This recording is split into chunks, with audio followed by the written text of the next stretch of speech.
Tewali yafudde because amazzi baganguyidde. Ndabyeko amagye g'eggwanga Uganda gakoze nnyo okutangira embeera eno okulaba nti abantu tebafiiramu, kubanga amazzi gasala gajja gasala bwe geeyongera tegajja mulundi gumu. Naye nga ebigaviiriddeko bingi, wano okuzanyira mu butonde bw'ensi, amazzi ne gasigala nga tegalina gye gadda. Ennaku zino otunuulira abantu bazimbye nnyo mu swamps, nkugambye basimamu omusenyu. Abachina abo nabo bongedde okutabangula obutonde bw'ensi. Gye bakoma okusima, they create hollows. Jjukira bw'osima ettaka oba okola binnya, kati ne weesanga ng'ate bw'oba osima swamp olutobazi, amazzi bwe geeyongera enkuba bw'etonnya ng'ennaku zino. Waliwo juzi wano ne Lake Victoria we yasala n'etwala amayumba katono n'eya mukulu wange yamwe egitwala ennyumba. So byonna bivudde ku butonde bwansi okuba nti abantu bazimbamu, abalala balimamu. Si lwe luguudo lumu pulezidenti w'eggwanga w'ayita? Yes sebo weewo w'ayita ng'agenda Embarara amale yeeyongere eri Antonde empaka eri Ntungamu, Kiruhura lwe lumu. Si lwe oluguudo lwe lumu era baminisita abasinga abava mu West kwe bayita? Lwero sebo lwe lumu, baminisita bangi era lwe bakozesa lwero. Naye kati baba batya nga tebaluteeka ku mutindo kubanga ekyo ekintu baali badde baakiraba dda. Ebyo bibaawo, nature bwetyo. Nature will always fight back. Ne mawanga agakulaakulana ssebo bibeerayo. Nedda eno ssebo kubanga kati bw'otunula ensi nga Netherlands bagizimba ku mazzi era ebintu ebyo baba babipima dda, naye ndowooza ssente z'omuli w'omusolo baalyambye kubanga kantu katono nnyo okusinza ku nsi zino. Anti ffe tuli Netherlands in Africa. Africa tukkiriza nnyo mu postmortem. Ebizibu bimala kugwawo ne tujjukira nti bannange. Kubanga kati bw'otunuulira ensi nga zino, bw'otunuulira ekibuga Amsterdam n'otunuulira ekibuga London, byonna biri ku mazzi, bridge, buli wamu waliwo bridge, naye akantu ng'ako akatono egundi ndaba akantu katono nnyo. Kuggwe katono, naye ku mawanga gaffe biba binene kuba kati minisita wa planning bamukwata bba mabaati. Kaakati gwe luyale eba planning ki eyo? So tukyalina obuzibu bunene bwe tujja okutereeza. Junior, nalabye emabegakaawo wiiki nga 2 nga ndaba bantu bapositinga ebifaananyi by'ebinnya mu Kampala. Ebinnya bingi. Gavumenti era terinawo kyekozeewo. Ebinnya byo baafuna ssente ezasooka mu financial ya enguudo zaffe ez'omu Kampala bw'ogenda mu enguudo ekufuluma Kampala zo nnungi. Because zina trenches. For the first time mu history wa Uganda tulina chorus border to border. Bw'otunuulira oluguudo oluva Nimule ku border ya Sudan mpaka Kampala lwonna lukole. Bw'otunuulira oluguudo oluva e Malaba ku border ya Kenya mpaka Kampala ssebo lwonna lukole. Bw'otunuulira oluguudo oluva e Tanzania Mutukula mpaka mu kibuga Kampala ssebo zonna nkole. Bw'ogenda wano e Rwanda Ekakuna mpaka Kampala ssebo tolina woolaba ttaka. Kati abava e Rwanda right now ogambye kubanga bridge yaguddemu kati bagenda yitawo. Ekyo kiri temporary. It's just temporary. Tujja kitereeza.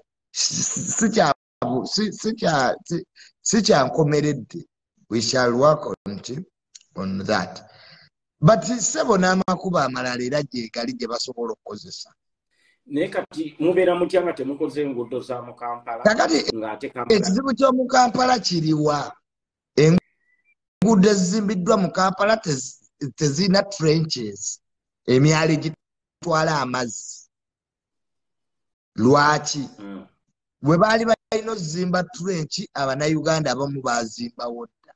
Ekyokubiri, enguudo ezina trenches era abannayuganda basuulamu kasasiro, trenches zino ne zizibikira mu biseera by'enkuba. So kati kye tulina okuddayo tukole okuyamba enguudo za Kampala kuzizimbako trenches. Kitegedde Riki? Trenches zezibulako zisobole okuwangaala ng'endala because they are always washed away. Ekyokubiri, okwongera ku mutindo ogwo ogw'enguudo zino nga bw'olaba we twazimba express highway, we tuzimbye Northern bypass, bw'ogendako ekisaawe kiwedde ekyokubiri e Bunyole eyo eky'amafuta, the second airport. Yes, sebo. Mwazimba ki? Airport ey'okubiri taata eri Bunyole awo ehoyima Kikuube. Egenda okukozesebwa okusitula amafuta ago. Naye amafuta bw'enaamala ejja kufuuka airport ya ggwanga. Abantu b'omu West baleme okudda Entebbe bakusenga eri okendeza ku muwendo ogwo ogw'Entebbe airport. Tuzimbye airfield mu Northern Uganda eyigiriza ba pilots. Sabo tusembudde kisegera fe abali mu gavumenti simanya golooza wakyaziza bano ab'oku street these bloggers. Sebo nkimanyi nakyaziza tamale mirundi kati nkuwa facts zikiriza zigani kati mpuliriza sebo mwe aba gavumenti gwe kati igwa ambulira bye mukoze fe ba technocrats. So tulabe nti enguudo zino zikola kinalabye Jenemuka alambula enguudo zino General Muhoozi, the overseer of all government projects right now. Yani overseer wa ebikolebwa wa service delivery. Kakati government yonna supervisor waayo. Ani supervisor wa buli kimu? General Muhoozi. Engeri jajja teyabulwa kati gyakaddiye. Omutabani yalaba kati wamulabye yalambula Kampala enguudo ezo zikolebwe. Nawuliddeko bw'amalawo agende muhereze bamubuulire lwaki amalwaliro tegazimbibwa, then amalirize mu Prime Minister's office ewabadde ababbi ennyo ssente z'eggwanga. Era munaye abanne tetukola. Kati Junior nyine engeri gy'omwogeddeko nalaba ekifaananyi ng'agenza okusinkana taata we kyali kitegeeza ati. Yes, kati ngaawo omulangira era alindiridde Entebbe obirabako Saudi Arabia eyo. The Crown Prince ng'ate agenza okukola ki? Jenemuka ne President Museveni beebamu. Tebaliko kiki? Weewaawo Jenemuka ayinza obutakwata buyinza mu 2026 naye ku ballot paper kwajja kubaako. Ati gavumenti egenda vuganya gavumenti. Tugenda kubba akalulu lwiki tukamale kubanga tulina okubbira President Museveni ne General Muhoozi. Tuli bize nnyo mu 2026. Gavumenti egenda vuganya gavumenti. Kakati opposition yenafuye. Kati bani abagenda okubeera ku ballot paper sebo? General Muhoozi ne President Museveni be bagenda okubeerako.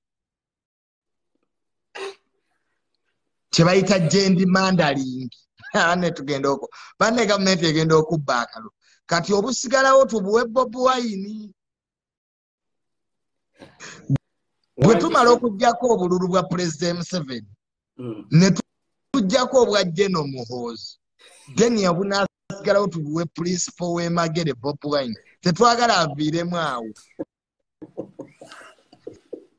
Nedda tebisesaaga bino by'ebituufu byenkubuulira. Sebeera mpulira. Nkugambye tetugenda kuwangula kalulu, tugenda okubba akalulu.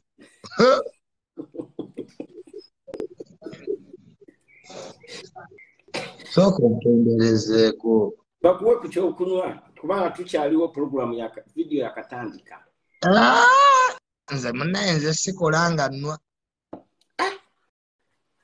Junior, kati kino ekifaananyi kye nalabye ng'agenza okusisinkana taata we kyabadde kitegeeza ati. Kati akati obuyinza babusharinga. There is sharing of power. Mune bwe bibeera. Kati sogamba Uganda tulina abapresidenti babiri. Uganda ina 2 presidents, President Museveni ne General Muhoozi. Era kakati lwiki noyambala esaati ya General Muhoozi. Teri wa traffic asobola kuyimiriza. Kuba bamanya nti oli ku president wa future. Okitegera? Kati Uganda itegeza Uganda mu nsi yonna ye n'abapresidenti ababiri. N'abapresidenti ababiri. Kati kye tulimu tukiyita sharing power. Genda maaso. Kati President Museveni kye yasigazizza kuleka kyalinga kutuula mu zi meeting kuyogera n'abazungu international community. Ne kati action ateeka ebintu mu nkola ya General Muhoozi. Segera. Ate bangamba waliwo ne president omulala atuula eggulu. Bwentyo bwe nawulira gamukubo. Ni Jerusalem Sale. Bwentyo bwe nawulira gamukubo. Oye bamuyita Chief Listener. Osegera. Kati ya Jerusalem Sale loloye. Yali kugula undi. Kubanga ye yasobola okwogera n'abantu ba bulijjo. Junior ayinza okubuuza lwiki nti ki ekikusumbuwa nti muze capital n'akuwa tubulamu bonna yasinga okugaba ssente ye waakisa nnyo. Mpulira Junior. Tubula abayimbi bonna gye baggweera so ye Chief Listener mu gavumenti ge matu ga gavumenti yali kugula undi. Okay, Junior nga tetunagenda nnyo wala kubuuza bibuuzo bigenda kuddako. Nalabye abayimbi bagenze ne balaba Prime Minister. Kyabadde kitegeeza ki? Abayimbi beerimba bwavu bwe bubasumbuwa. Bwavu bwe bubasumbuwa. Abayimbi tebeeyagala. Naye eriyo akasente akagenda okujja biliyoni oba ziri 10 kyekyabeegattisizza. Nembe ebikonde byavuga. Abayimbi bonna bagenze okujjako Bobi Wine ne Mickey Wine naye abasigadde bagenze. Kati babayimbi bo bakitegeera. Bobi Wine yakitegeera. Tubula yetagenda esente yaziina. Naye kati abayimbi bano wamma bwavu bwe bubasumbuwa. Nti abayimbi bayavuwala. Akasente katono. Okitegeera. Kati buli wawulira gavumenti egenda kuteekawo akasente beegatta naye nga tebeeyagala. Tebeegase mbu beeyagale. Kasita akasente banaamala okukafuna kati ojja kuwulira ku ngabana. Owulire ebivumo. Sindi yeyaziridde. These are the same stories ze babaddemu abayimbi. Ne Junior kankubuuze nga fala kubanga nze siri ku ground era kino ekibuuzo ate nkibuuliza abantu bangi. Manye ebintu ebisinga tetubitegeera. Ffe tubirabira eno era tetuli mu politics ne just tuba twagala okumanya ku mmwe ababimanyi. Kati zino sente ze bagenza okusaba gavumenti kubanga tukimanyi ffenna zigenda kuva mu bantu bawe sente za mulwa musolo ekkubo liryo liguddemu. That's a commercial road. Ekkubo liguddemu ery'eggundi ery'e Masaka. Kati zino 10 billion ze bagenda okubawa abayimbi zaaki ddala. Olina okutegeera nti abayimbi tubakozesanga bayimbi ate tubakozesanga mobilization tools. General Muhoozi bwe yategeka bbaasi abayimbi bonna abalaba nga bagenza omuyimbira. Kati bayimbi ate bannabyabufuzi kuba tubakozesanga mobilization. Kati olinga agamba nti bano bonna abayimbi abagenzeyo bali under NRM. Of course bali under NRM era kyova olabanga kakati beegase babaleese era kuwagira gavumenti. kati kubonani atawagira gavumenti kwabo obwavu bubaluma akasente bayini bakagala luyali abatawagira gavumenti era ye Bobi Wine era teyabaddewo ne Mickey Wine teyakoze eki naye abasigadde bonna bawagira gavumenti kubanga mu 2026 bayina okunoonyeza omukulu akalulu General Muhoozi bw'ategese ebivulu wembulira omuyimbi asigaddeyo ontangazizo wedda kyenjagala otegeera kati bagenda kunoonya kalulu kyetuliko tuli ku mobilization sente tetubawa za bwerere ssebo there is accountability kyovula nga bakamiliyoni baali beebuzaabuza leero wa nuupu enkya wa dipine tumunga akamiliyoni tereera wawoogwa tukoyo kukuwa sente nga totereera now where is kamiliyoni ali Uganda batuswaziza nnyo teri kye babaswaza ekonomi embi abantu baavu bannange bali eki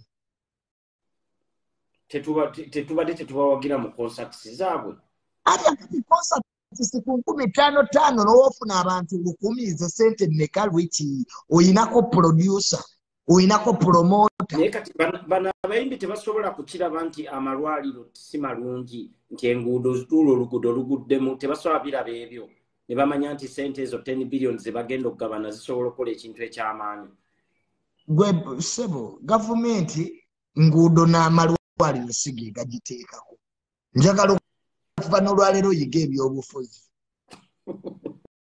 sebo gavumenti enterikolwa amalwaliro nanguudo erikolwa mmundu abanazimba amalwaliro mulala kyovola banga President Museveni asobola okugamba nti abaana baddeyo emyaka 2 nga tebasoma mu COVID kitegedde naye ate tasobola kugamba nti amagye tegasasulwa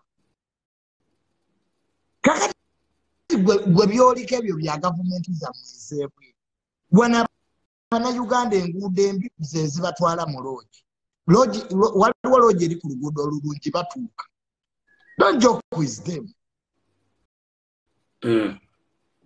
kakati oba enguudo nnungi oba amalwaliro mabi that's not the priority of gavumenti ebisigaddeko etya ng'efuga kyekikulu kati zino sente 10 billion ze bagenda okuwa abayimbi kubanga sinakitegeera bulungi bagenda zikozesa ki basabye nkugambye they are going to mobilize for government ebyo byonna bakulimba era batandika dda abayimbi badde tubalaba ku gundi za jenemoke lale za jenemoke kati babadde bakola koki mubaali bagenze kumuyimbira naye muna Uganda nga bamuyimbirako ki bamuyimbirako tuli mu kwaya batwalize muli okulimba abantu nolabawo kwaya master sooloza tulimbya secondary ebya sipiikidde mutugenze kuyimba bamma bagenze kunoonya kalulu saa abantu kwebuzaabuza wano kati era tukyali eno birthday tagwa kuva last year to celebrating a birthday erigwa ddi kakati twalina era okusookera mu birthday naye nga tunoonya kalulu janemuka ali mu kunoonya kalulu okitegeera Bob Wine ali magere mu bigere yeebasa kakati birthday yo twagikola mwe tuba tutandikira kwagwe birthday tagwa lwiki yo yabeetya kuva last year mpulira birthday nze sibitegeera mpulira yes kati twadda mu byakunoonya bululu ya meeting political leaders ikugambye akalulu ka 2026 President Museveni agenda vuganya mutabani we naye tugenda kubba akalulu kwa tulina okubbira President Museveni ne General Muhoozi kati obululu obusigalawo tubuwe Bob Wine simple ndoza wangu ddo omumanyi lwiki mpulira nze mpulira kati bano abeeniyopi nga bakyayasaamiridde tebamanyi nti ffe twatandika dda kampeyini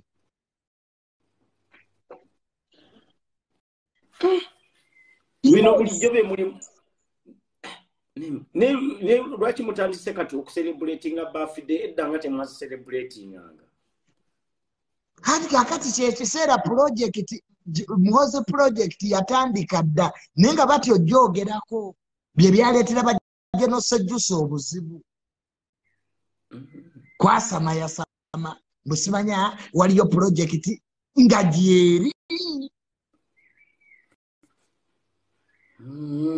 kitegedde era abagiyimiriramu tebyabatambulira bulungi mpulira Junior okitegeera naye ng'azimba pulojekiti eno yali pulezidenti mwennyini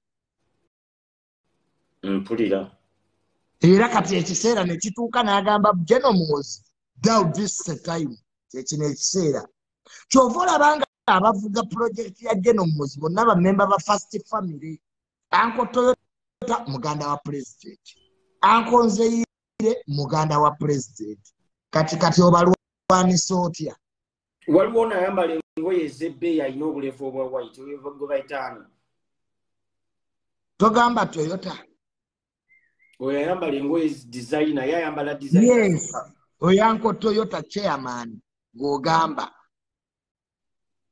isize designer sente baziina kati ani gwe muteebereza okuwangula mu 2026 of course President Museveni ajja kuwangula 2026 General Muhoozi abeere wakubiri Bobi Wine ye twamutadde mu kyokusatu ate alina okulwana nnyo kuba Aleese gwe tuyinza oteeka mu kyokusatu Bobi Wine nadda mu kyokuna ne Besigye akomawo ayinza obutadda ne Mawadda don't joke with us so engeri nga fe abalina chairman w'electoral commission ndabona awakana gwalonda chairman w'electoral commission n'okitunuulira n'amaaso ne gakuluma muli eyo mwebuuza amagezi muli mu byobufuzi bye mutategeera ani amulonda si President Museveni yamulonda si alonda chairman w'electoral commission eno gise Kenya gwe balondera ku TV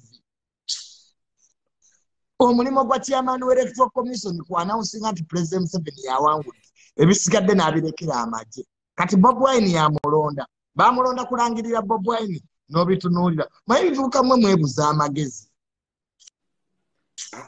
omulimu gwera twabagamba nti bannange era bagenda kulangirira President Museveni ne bidde eri si batujja muloopa mu Bamerica bw'atamanyi na kwogera luzungu oloopaani mu Bamerica you can't even construct an English sentence oli Bulaaya okuba kyeyo gavana kyakumanyi ria but no sense abazungu bagenda nani ayina buyinza the moment Africa weba ekyalina resources tunuulira ekiri e Sudan ensi eggwawo abazungu basirise sibe baba 80% golodi we Sudan asibira Dubai tasibira mu UAE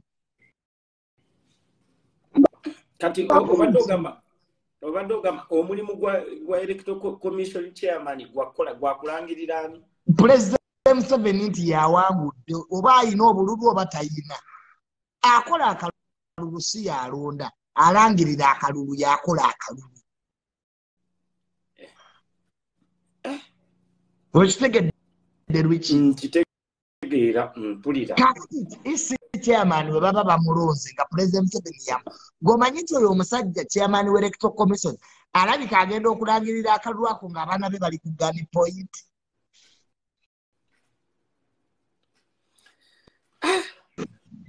so kakati mwe abalinda Bobi Wine mbu bamulangirire you are just idiots it can't happen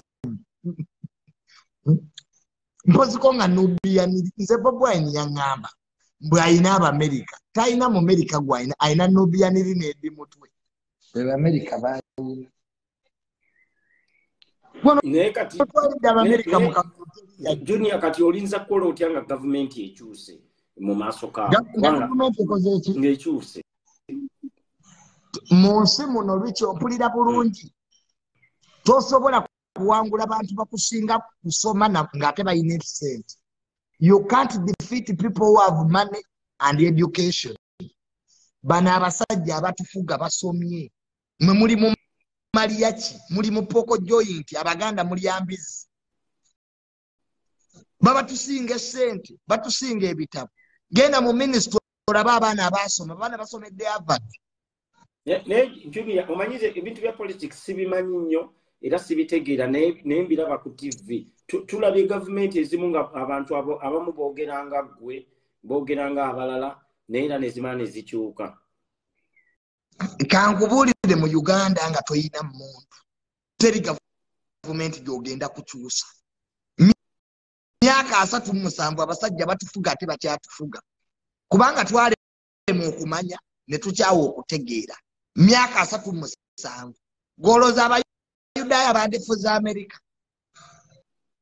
goloza okuba abangi bwe bululu gwalolabyeko emmese 1000 tezisobola kuba n'amata gasinga nti obungi mu politics tebukola mbufu omanye ekizibu kya Uganda abasiru bangi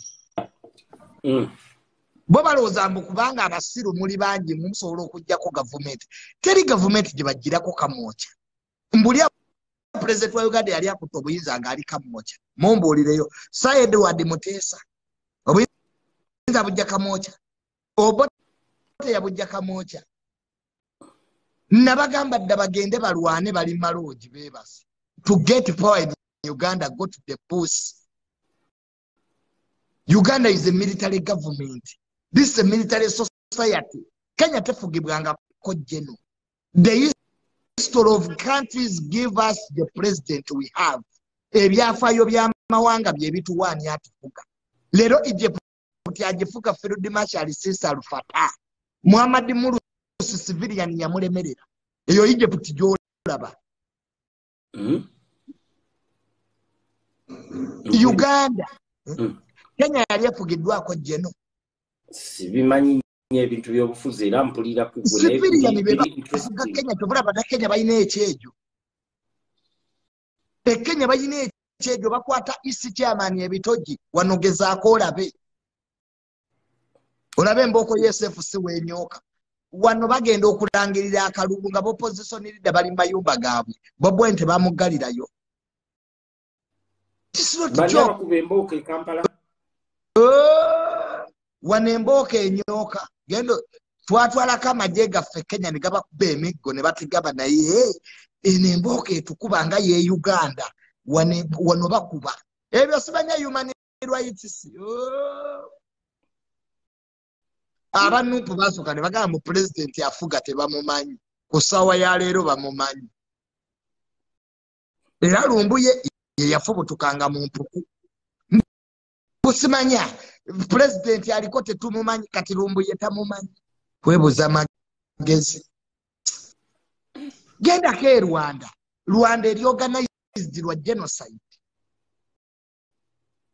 mpulira segera genocide ya shapinga nnyo Rwanda okukwata n'emmundu ng'oli civilian obabulira gye wajijje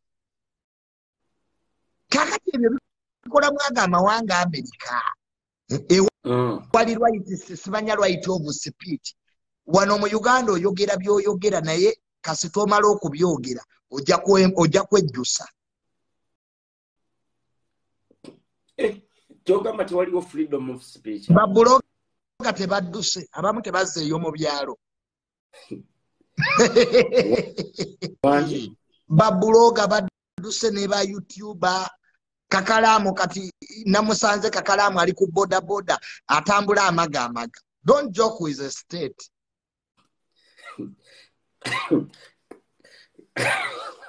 nze nina ba YouTuber bemanyi bapamye mu ngoyi ask me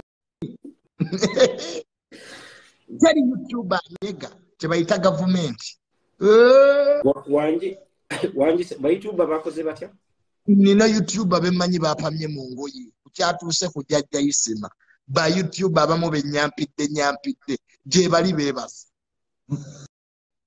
buuza Kakalamu oba akyanga ennywenyi ba YouTuber bazzeeyo mu byalo nina ne gwe manyi yazzeeyo Kalungu buloga yazzeeyo kulima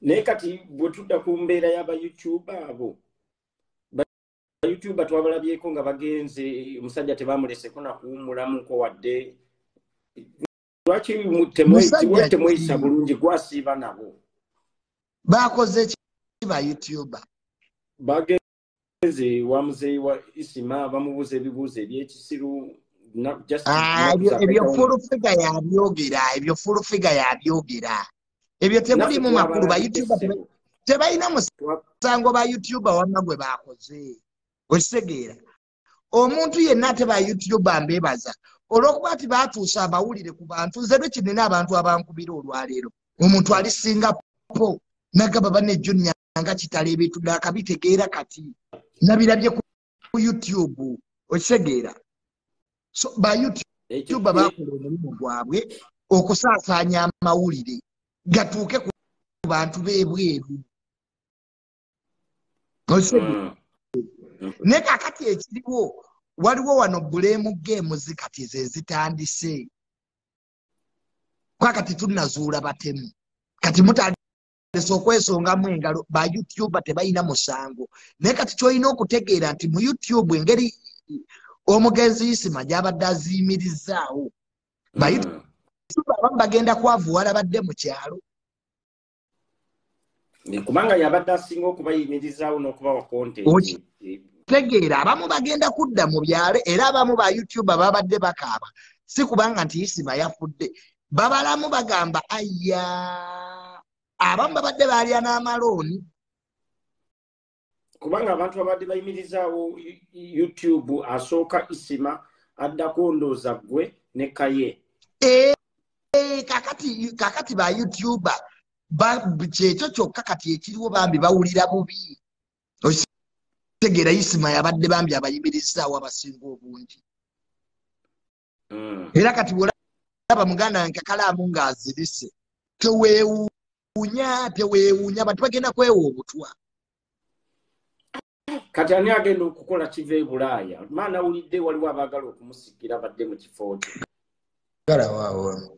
abagenda okukola ki abadde baagala okusikira jjajja Ichulimbo bakole byabadde ayagala byabakola era abamu batandika ku makya wamma abo bonna bali ku byabwe teri yagenda sikira Isima abadde omu mu nsi okisegeera Isima abadde ogu kati nina ne bennawulidde mbu baagala kuwamba kibiina kya Bloggers Association mwe bavubuka mwe kamba buli teri kalukagenda kubaawo amangu gano tubunebazibu naffe kye twebuuza why do you go on with the election nga Isima yakafa mwe mwagala kutuleetera bizibu mmwe obuyinza buli wa Wisdom Kaye vice president wa Isima yabadde president ani abadde vice president Wisdom Kaye mutabani w'omulaalo akalulu ako nga tulonda Isima nze kennyini nayita Wisdom Kaye wange okiwulira ne mugamba Wisdom Kaye Isima mukadde omusajja ayina emyaka 7 lwaki omwesimbako mulekera obwa president kwe kulekera ki Isima nayitamu ani opposite kakati ye Wisdom Kaye ne muwanze head of protocol nzagaba ebitiibwa mu Bloggers Association nze head of protocol yegwagaba ebitiibwa gwe Junior yes nze head of protocol nzabigaba it is me mukiwulira bulungi kati Kaye ye vice Isima waba takyaliwo Kaye yaba acting ki president panze nabivuddemu ebyobwa blogger nze nali tayalinze amwe retired social media general Junior abantu abasinga bakulabyeko waliwo abangambye drone zange zandaze mbu ennyumba ogiyingira sawa 9 ogw'emisana sifuluma mpamana mu nnyumba kati nabira mu nnyumba sikyafuluma mwana wange leka kye tuliko nze gwe nyinza okudda ebweru kwe twalabako leka gwe kubanga oyagala nnyo ebbaala ng'era bagana Kampala bakumanyi vaamu omwenge ngunywera bweru mpe eccupa yange wano bagirabeko omwenge kati ngunywera munda ninga nkoko kano tokyafuluma kiro bangambye mb'oyingira ssaawa 9 sifuluma ne ku mulimu siddangayo maze wiiki namba sikola n'essimu nagijjako gwe nze natya abatemu leka era nze kati nojja n'okonkona ewange nziruka nenekweka wansi w'ekitanda nagambye genosale anko wange I need soldiers nakubye ku simu tebakwata anko Toyota takwata anko Nzeire takwata abantu bano bampaddeyo mfe. What are they doing? I need soldiers. Gwe bino lwekisi byakuzanya bye tulimu entwala gye batwalamu isima ffenna tetunaddangulu leka ani gwe wakubidde nga takwata nakubidde anko Toyota nasingi takwata nekubira genosale ekapeeka anko wange ne baŋŋamba akyali mu meeting nekubira anko Nzeire takwata nenkuba omulanga neŋŋamba bana basajja bano bampaddeyo nga bulijjo muŋŋa nti Junior ne tukukunda munonga embeera gye tulimu nzibu nnyo toseka biki tunoonya kufuluma ggwanga sebembi bisekerwa bulijjo bagamba batya mu Lunyankole mbu Junior ne tukukunda munonga n'oli omwensiti simanya Junior n'oli omwozo iwe mwana we nakubye ku masimu gaabwe nga tegaliiko lwiki nenkuba omulanga neŋŋamba mpedde gwe gavumenti ekyuka mu ddakiika nategedde nti okufa kuli kumpi nze bannange sijja kufa era abatemu nabeetondera nembagamba nsonyiwe mba nabanyiiza nze lwiki neetondera dda abatemu saakola dda vidiyo nga nkaaba nembagamba munsaasire nze sibalinaako ttabu nze ndi mutiitiizi bafulumiza lisiti niraka video kenalabye nga ogamba lisiti bali kusembezaayo bafulumiza lisiti nga kooli basooseeko balamu lwaki basoosa nze omanyi kirumbuye nakyo tekitegeera kyasiriwala nagambye kirumbuye ekyo ogwo omutwe gukirekalaayi n'ekigamba lumbuye kola byonna naye tonsoosa ku lisiti zo nteeke newasemba kati bakusooseza ku lisiti nerumbu yakola bubi kubanga tujja kikujja etake tukikuba engolo lumbuye nvaako lumbuye toddamu kuteeka mu bintu bye bya kisirusiru bakatta pulezidenti waffe onteekako otya mbunza ddako nze lwiki n'emmotoka nagipaakinga ntambulira mu takisi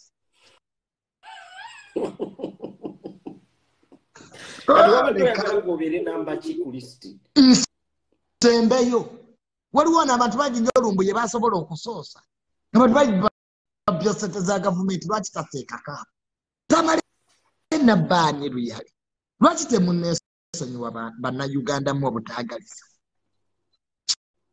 gwabadde oyagala basooseekaani abantu bangi ku lisiti gye yakoze balamu kwali lwaki tamuteekako namba 2 Frank Gasumba naye namulabyeko ng'amwogeddeko nze nanteeka eno ewasemba idisiti agyeditinga oyo lumbuye omanyi kisiriwala era nakikubidde kirumbuye n'ekigamba lumbuye woba okola lisiti zo zitonsoosa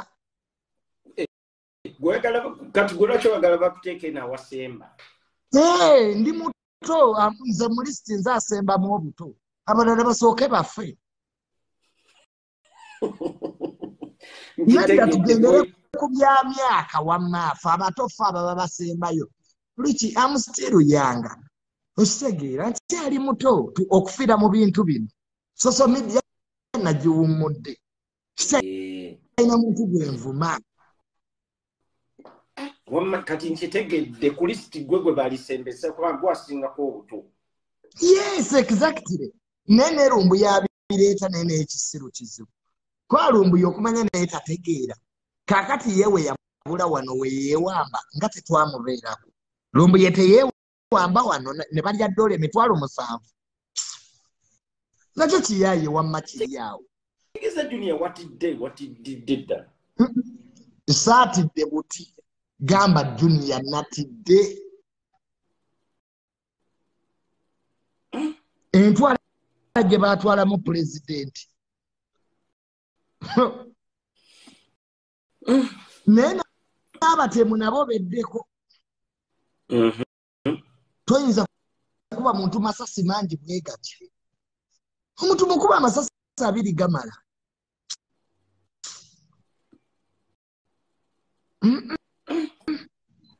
embeera eri mu babuloga ne ba YouTuber yo si nnungi naye kati Junior eno gavumenti gye mutintibya temwina security simutuwanira security ne ebintu mwatutiisizaamu fe ababeera eno naffe tetukyabitegeera bulungi okitegeera ebintu bya security naffe bitubuzaabuzizza kubanga gwe luyale nze asinga okuyimba gavumenti ate kati ndi mukudduka luyale ebintu tubitegeera bintu bya security ebyo kubanga omuntu ajja atya natta omuntu apo tunawo tetunnabategeera abatayisima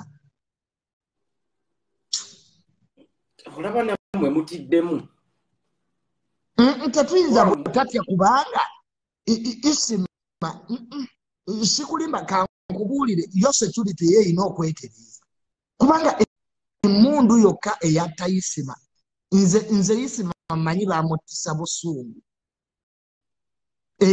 yamuttisa busungu waliwo ekintu kyeyayogera ekyanyiza abantu abamu era nze bwe nalaba vidiyo isima gye yakola eri eya minisita natyamu ogijjukira eyo nali mu baafidde naye nagiraba vidiyo eyo natyamu nagamba nedda wamma Junior olaba nammwe mutidde kati olofa abali eno abamu tubadde twakatandika okukola projects zaffe ekyaddondo mututiisizza mwatuwanira nti security ennungi naye abantu baba babattanga nkoko simanyi nawulidde waliwo ayakubye ente n'azitta kati ebintu ng'ebyo bitiisa ddala security ekyamazima ky'emmundu zo nnyingi wamma mu bantu kyekizibu kati ekisumbuwa eggwanga emmundu nnyingi ate teziri registered kale bali mu ziregistered nga naye zikyabulayo nnyingi buli omu ayina emmundu ate ebintu ebyo byatandika mu kwekalakaasa kwa Kabaka mu 2009 abantu batandika okufuna emmundu simanya ffe tuli bawe sitaana bajja kututta ne babawa kati ekiseera kigenza okutuuka ng'emmundu nnyingi kati naye bulijjo security eno security gye mutuwanira security ddala security yoweeri eringa ebalemye ebyobufuzi sibimanyi nnyo naye ensi eringa ebalemeredde security yoweeri ensi eri mirembe tetuyina bomu tetuyina butujju naye madazi individual madazi zo zikyatulemye ate kuviira ddala kufa kwa Kaweesi nojja n'otunuulira engeri gundi gye yafaamu ani kirumira kira abantu bangi bazze bafa lwa mmundu baseeka abasiraamu era mmundu ze zaakola ki kaakati emmundu monopole ya gavumenti yevunaanyizibwa ku mmundu naye kati Junior kankubuuze nga fala Junior oba olaba amasasi galina serial number buli sasi basobola okumanya emmundu mweriva kati gana amasasi ga pistol just of pistol kubanga pistol zo buli omu bamumanyi gwe baba bawa pistol tebasobola kumanya sasi mwe lyavudde ku kintu kya isima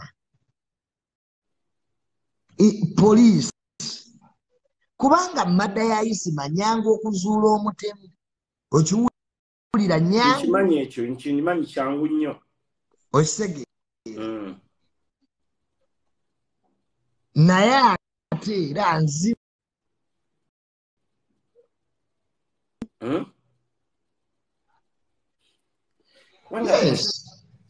amasasi agava mu pisto be bazigaba abapoliisi be balina license ezigaba gundi private pistols oba pistols banamagye ze baba nabo ze baba ndabira ddala lwakuba kale ebyobufuzi sibimanyi nnyo byentera okulaba mbiraba wano ku TV naye ntera kubiraba wano ku crime investigation siina nnyo kyemmanyi munange naye bwe mba ndabira ddala nti era wentera okulaba piste eyo bakwata ekisosonkole sosonkole ebyaliwaawo ne bamanya nti kati ekyasi kino kyava wali ebi byennyumya mba nange mbiraba ku TV so timuteekawo embeera byennyumya mbiraba ku TV naye nga kyemmanyi twatiddemuko naddala abantu ababeera e Bulaaya bwe batunuulira bino ebintu batyamu record era Tidda tukutumiddeko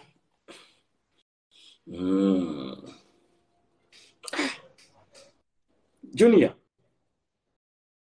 Yes, sebo. Ebintu bya security kati byo mugenda kutereeza. Tulina okutereezaamu kubanga kakati naffe tuba tetubitegera kwa nalabye n'ebbajjo yeerigi agamba waliwo abaagala omutta. So bwemanga Junior kati ndi mu nnyumba neekwese sikyafuluma bweru si mbeera nnungi siwant funny. Nalabye ne Godfather naye akoze ekiraamo leero bajjo naye yakoze teri ayagala kutta Godfather atulekemu atwalize muli naye kati Godfather bamuttire ki musajja wattu banoonya abantu bali serious wangi naye kati Godfather omutunzi w'amataka bulooka w'amataka n'omulimu twaguwera bamuttire ki mulimu mwaguwera obwa bulooka twabuwera mu Uganda obw'amataka okukwata musango tera Godfather just twamuleka bulesi nti geeyiya negwe omulimu aguveemu mangu. Wanjise bu Junior. Yes, omulimu twaguwera kakati abantu abamu mutujjeko akajanja mbu kati Godfather ali agenda omutta ye bamuttire ki Godfather weerinde butayimbwa na Najjolo teri ayinza kumalirako masasi ge naawe kati omulimu kyogamba bulijjo mwaguwera tewakyali ba bulooka b'amataka okukwata ng'oli bulooka w'ettaka bakusiba omulimu sebo minisita yaguwera ogwo kati omuntu ettaka balina ligula atya olina okugenda mu bantu abali credible balooya bammwe. There are 4 people who are supposed to transact land transactions a lawyer kwanga ina certificate, surveyor aina certificate, architect aina certificate, and the land officer kati broker aina certificate kibagusomesaawo waliyo degree ya broker. You will be arrested, Godfather. You will be arrested. Ebintu bya Uganda sisubira Uganda twetaaga ba broker ne oba onoonya apartment biki beba okuloota emivuyo gy'ettaka abo ba broker.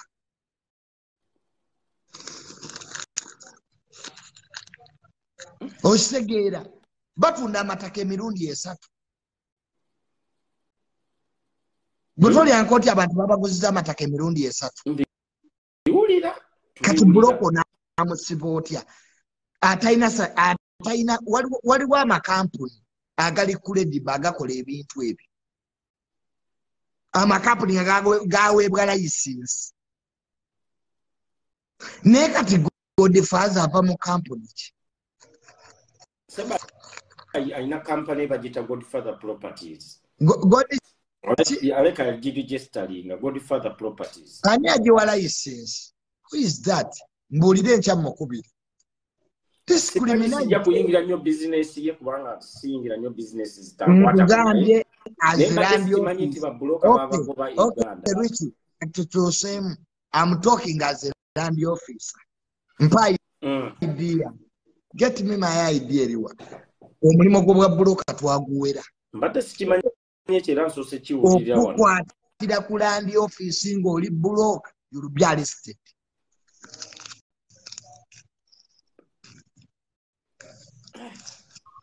Tugolola byattaka. Yes. Bakoze nnyo emivu y'abantu abo. Buli wewulira bulooka yanguze emirundi 3, bulooka yanguze emirundi 2. Ne twebuuza diguli y'obwa bulooka bagisomerawa. Is it a professional job? Kati Junior nawe kati nawe olina obuyinza obwa arresting omuntu. Bakuwa obuyinza obwa arresting omuntu. Tokimanyi mbu amwe senior land officer. Tomanyi kye bayita technocrat. Sibamwe mulooza ebitibwa mbyeyita bweyisi nti amwe technocrat. Do you know me? Wasomako ku constitution. Sigisomangako. Do you know the power of technocrats in this country? Mwe, you are just jokers. Just kwati twagala kozesa buyinza bwaffe. But me, I can recommend. You are this.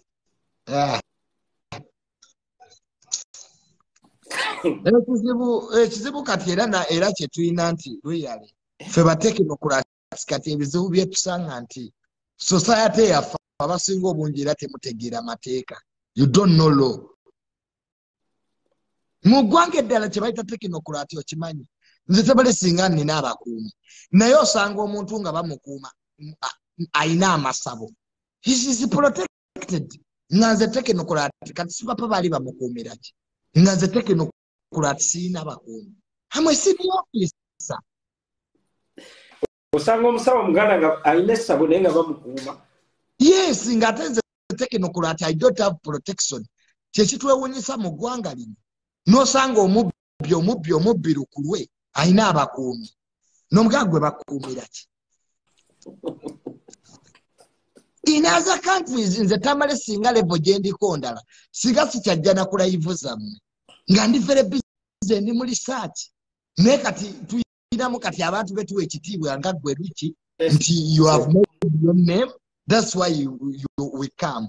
Nze abantu bangi banga Junior jangu ku live yange sisobola kujja. Kati aweza okusanga ewa penge. Nyumye naye eki. What can I talk with penge? Tunyumye ku byenjaga. So don't put me on your levels. Nze nasoma mwe senior technocrat. I'm the youngest technocrat in Uganda. Don't joke with me. Ne nange nkyewuunya okulaba nga omusawo omuganda oba pastor nga bamuwadde abakuumi. Yes, era tukyebuuza nti how can you fail to give junior soldiers? Junior mbadde nga sineerabira. Junior wabadde wakagraduatinga ku graduation yo kwaliko pastor Bujingo naye mukazi we ennaku zino nga bamukuba nnyo mukazi wa pastor mukwano go. Makula bamukuba left right center gundi kigendererwa ki nga gwali ku ground. Kati entalo z'aba pastor naawe ozimanyi abakuba Bujingo ba pastor bebasekamu essente basasula abo abakozi babagoba ekyo ki Mr. Bean kirina olugambo ane sirako omusajja alina lugambo ng'ekyo ki Mr. Bean wamma bali bapasita be bateekamu essente okuba Bujingo kubanga pasita Bujingo keesi ye ya divorce nyangu kunya omuntu bwakugamba nti tudivorcinge kiri nomo bambezigalira akaawo ne Prince Charles ono kingi wa Bungereza era naye ya divorcinga. So it's normal. Naye baali tebaagala muwa divorce ne bakozesa abalamuzi nti abeere n'abakazi babiri ekitakkirizibwa mu balokole.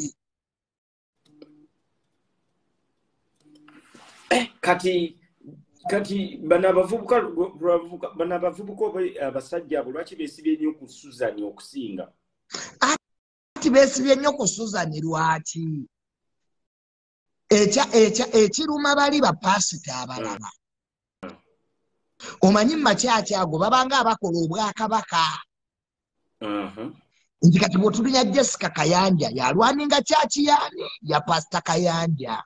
Actually mu bapasita bakyala baabwe baba b'amaanyi nnyo ate okusinga abasumba. Really? Sebo kati bw'ogenda wali wa Pastor Kayanja, Jessica Kayanja yasalawo buli kimu mukyala we. Era emirundi mingi olabye nga Jessica Kayanja alumba makula. Owa Pastor Kibugingo kati intalo z'abakazi supremacy egoism. Okisegeera? Bonna bayina ssente ate abakazi bazibu nga bonna bayina ssente n'amaanyi. Kwa kakati Pastor Bugingo ali wa General Muhoozi. Kati ne bali bapasita nabo balina gye bagwa. Kati lutalo lunene nnyo nnyo nnyo nnyo lulimu n'okufa. Tolwepangirako. Kati bano ba Mr. Bean bo beesize eki? Ezo bazikolatero damage zijja kufa. Ebyo bino Mr. Bean ebyo biri kulya ssente naye baziyita collateral damage. Omanyi buli lutalo lw'abanene mubamu bakadeideyi abakubi b'enduulu. Naye bakadeideyi bamaliriza bafudde. Kyovula nga Pastor Bugingo yagamba nti abanvuma nina amaanyi agabasiba. Mumiransanafu uno kwalina atulaba. Kubanga gamazima ddala. Mu basumba kaakati nga twazze mu maanyi. Bugingo kati yasinga amaanyi. Kubanga gavaawa eri ewa Jeno gundi. Jeno Nankanu. Luli Pastor Kayanja yali w'amaanyi. Ngera Pastor Kayanja tosobola namwogerako kitegeera. Ne kati ebintu bigenze bikyuka change of masters. Kati wabawo ba master abapya wabaawo entalo. Abakadde tebaagala kugenda. Kati kyekiri mu balokole. Amaanyi gatandise okukyuka. Mpulira. Edda okwogera ku Pastor Kayanja oyinza n'okufa gwe. Man of God. Kati byakyuka. Kati byakyuka nalaba n'abaana bagamba mbu. Byakyuka tuvulaba nga n'abo abaana bavuddeyo. Mbu yabali ebinankani, simanya yabali ebinankani, kati abo abaana singa era basibe. Tomanyi nti abaana abasooka okuvaayo okwogera ku Pastor Kayanja baabasiba. Naye kati ebintu bitandise okukyuka. Olwaleero osobola okwogera ku Pastor Kayanja n'otakwatibwa. Kati bino bi Mr. Bean ebyo byolaba bwavu n'ebijja ffira mu lutalo lwe bitamanyi.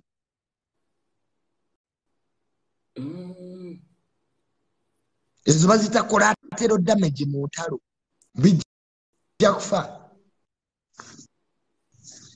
Mu lutalo bazita collateral damage. Collateral damage ebibambe ebigwa bitalaze. Abantu abafiira mu lutalo nga tebagasa beba Mr. Bean era kyekiddako bajja kiwa obutwa nkubuuliridde wano.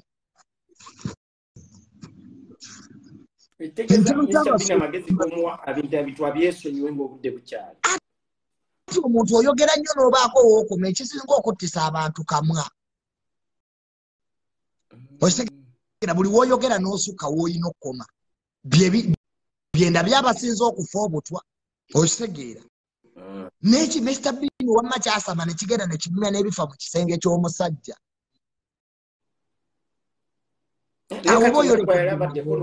Omusajja oyo yeeyisa atya? Kuba abamu tetumusinkanangako. Ani? Pastor yeeyisa atya? Pastor Bugingo talina mutawaana muntu mulungi. Okitegeera. Naye kati ennaku zino olw'okuba nti yagenda nnyo mu kampu eri yafuna abalabe bangi era pasita Bugingo oyo singa bambi singa si kumulwanirira singa ali mu kkomera kubanga abasajja baaliko b'amaanyi abo bapasita ate balina essente okitegeera ne lwakuba ti kati pasita Bugingo abantu bamuwuliriza nnyo enjiri ye njagala nnyo bambi okitegeera kati kyobulaba nga waliwo olutalo awo kati ye pasita Kakande ye yabivaamu n'abatunuulira butunuulizi kati tegeeza bapasita abali mu Kampala bonna tebakwatagana anti eddiini si ddiini eddiini tulu ya byabufuzi kyobulaba nga buli pasita alina amagye tokimanya eddiini omulimu gw'abapasita kugamba abantu mbu obwavu sitaani yabuleese anti eddiini kyobulaba nga China yagoba eddiini ebrain washinga abantu netababuulira kituufu China yabigoba China yo yabigoba tebyagala kubanga eddiini tulu zezimu kuzeeyambisibwa okufuga obwongo bw'omuntu mbusaba nnyo mbu obugagga bujja kujja kyokka te n'amala n'asolooza era basolooza ebibbo nalaba ekibbo nga kyonna kijjudde sente ziyiika kati ate abantu abategeera essente ng'eri ewaffe mu bakatuliki abo bo baategeera ennusu ene waffe mu ekereziya nnyaffe ekereziya nga tebatera nnyo kusaba sente anti baategeera essente bali very organized balina sentinale banka abakatuliki bo bali organized nnyo baategeera essente era bo kyovula nga bo tebasabiriza gavumenti babyekolera ebintu byabwe